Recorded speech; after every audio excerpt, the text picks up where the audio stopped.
Assalamualaikum warahmatullahi wabarakatuh. Halo teman-teman semua, gimana kabarnya? Semoga tetap dalam keadaan sehat walafiat dan senantiasa berada dalam lindungan Allah Subhanahu wa taala. Amin ya robbal alamin. Nah, baiklah, kembali lagi di channel Said Ahmad. Nah, kali ini saya akan berbagi pengalaman saya berkaitan dengan jenis-jenis channel yang tidak akan bisa dimonetisasi. Nah, ini berdasarkan pengalaman yang pernah saya alami atau yang pernah saya temukan berkaitan dengan channel saya ini. Nah, tapi sebelum kita lanjut ke pembahasannya, bagi kalian yang baru menemukan channel ini, silakan tekan tombol subscribe yang ada di bawah video ini. Nah, kalau kalian suka, silakan tekan like. Nah, kalau tidak, ya tidak apa-apa. Nah, kemudian jangan lupa pula silakan komen. Nah, masukkan saran yang membangun. Nah, untuk kemajuan dari channel ini. Nah, baiklah. Nah, kali ini langsung saja kita akan membahas berkaitan dengan jenis-jenis channel yang apa saja atau yang mana saja yang tidak bisa dimonetisasi. Nah, yang pertama di sini adalah video singkat yang Anda kompilasi dari media sosial. Nah, artinya adalah video-video pendek yang kita jadikan satu. Nah, yang kita gabung menjadi satu, baik yang itu kita dapatkan dari Facebook, TikTok, nah, Instagram, dan lain sebagainya, itu yang kita gabung menjadi satu, kita kompilasi menjadi satu, itu juga tidak akan pernah bisa dimonetisasi. Nah, ini juga pernah saya lakukan di channel ini. Nah, ada beberapa video saya yang saya ambil dari Instagram, TikTok, kemudian saya kompilasi. Nah, kemudian itu memang tidak ada keterangan bahwa video saya itu kena copyright. Nah, tetapi ketika pengajuan monetisasi, konten saya itu dianggap konten yang digunakan ulang. Nah, karena saya mengambil video itu, kemudian kombinasinya tanpa menambahkan komentar-komentar atau menjelaskan keterkaitan dari video yang saya upload itu. Nah, makanya video kompilasi yang kita ambil dari media sosial seperti Facebook, TikTok, Instagram, nah bahkan YouTube, itu jangan sekali-kali kita upload ke YouTube. Nah, kalau tidak mau channelnya ditolak untuk monetisasi. Nah, kemudian yang kedua adalah koleksi lagu dari beragam artis. Nah, meskipun di sini kita sudah mendapatkan izinnya. Nah, lagu yang ada copyright-nya, yang dijual secara komersial, kemudian itu kita upload lagi ke YouTube, nah itu sudah jelas tidak akan pernah bisa dimonetisasi. Walaupun sama keterangannya di video kita itu tidak ada copyright-nya, ataupun misalnya kita sudah mendapatkan izin untuk mengupload. Nah, misalnya dengan kita membuat video kemudian kita tambahkan musik dari seorang artis yang ada copyright-nya, nah tentu itu juga tidak akan pernah bisa dimonetisasi. Nah, lebih-lebih ketika kita tidak mendapatkan izinnya, maka di sana kita akan langsung kena yang namanya copyright.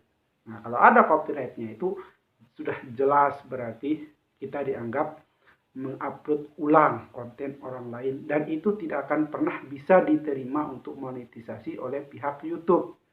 Nah, maka dari itu, kalau kalian mau menambahkan musik dari video kalian, nah kalian bisa ambil di YouTube Studio Musik. Nah, di sana ada banyak sekali musik yang bisa kita gunakan yang tidak ada copyright-nya atau gratis. Nah, kalau dari video musik yang kita ambil dari YouTube Studio, nah itu bisa boleh-boleh saja, dan itu memang disediakan untuk kreator untuk bisa digunakan. Nah, itu bisa-bisa saja channel kita atau video kita itu tidak akan kena copyright dan bisa diterima untuk monetisasi. Kemudian yang ketiga adalah klip dari berbagai momen acara favorit yang kita edit menjadi satu. Nah, dengan sedikit atau tanpa narasi.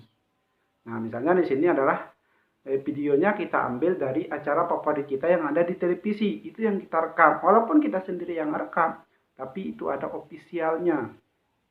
Nah, kemudian apalagi dengan tanpa adanya narasi itu sudah jelas.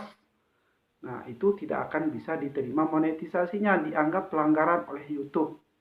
Nah, mungkin kalau kita menyiarkan acara favorit misalnya seperti pertandingan, nah itu kita harus banyak memberikan komentar atau narasi dari video yang kita buat itu. Nah, bisa saja porsi dari narasi kita lebih banyak daripada videonya, daripada sound yang ada di video tersebut.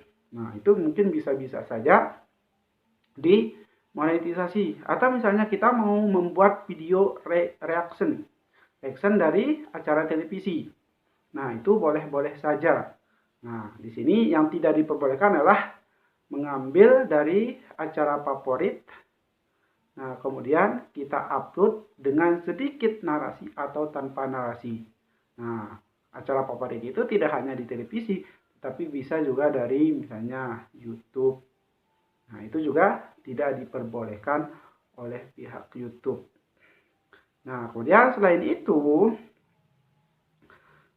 yang tidak bisa dimonetisasi adalah video yang di-upload berulang kali oleh kreator lain atau konten yang di-upload berkali-kali oleh kreator lain.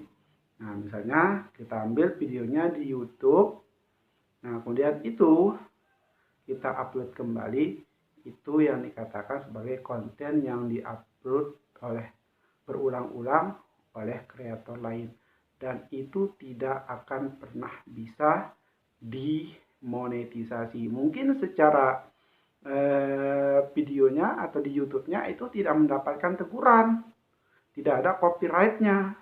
Tetapi yang jadi masalahnya adalah di sini ketika kita pengajuan monetisasi, ketika syarat monetisasinya itu sudah tercapai, seperti misalnya sudah 4.000 jam tayang, 1.000 subscriber, tidak ada pelanggaran sekalipun atau copyright sekalipun, itu tidak akan pernah bisa dimonetisasi. Konten kita itu akan selalu dianggap sebagai konten yang berulang.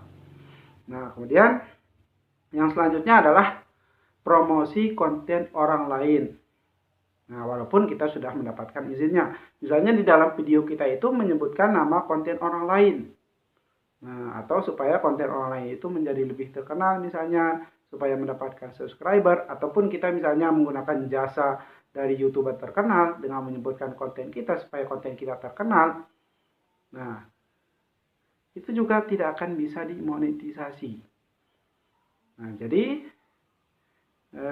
jenis-jenis konten-konten itu bagaimanapun kuat kita berusaha, videonya kita blur sekalipun, kemudian kita ganti backgroundnya dengan musik yang ada di studio YouTube, nah itu tidak akan pernah bisa dimonetisasi.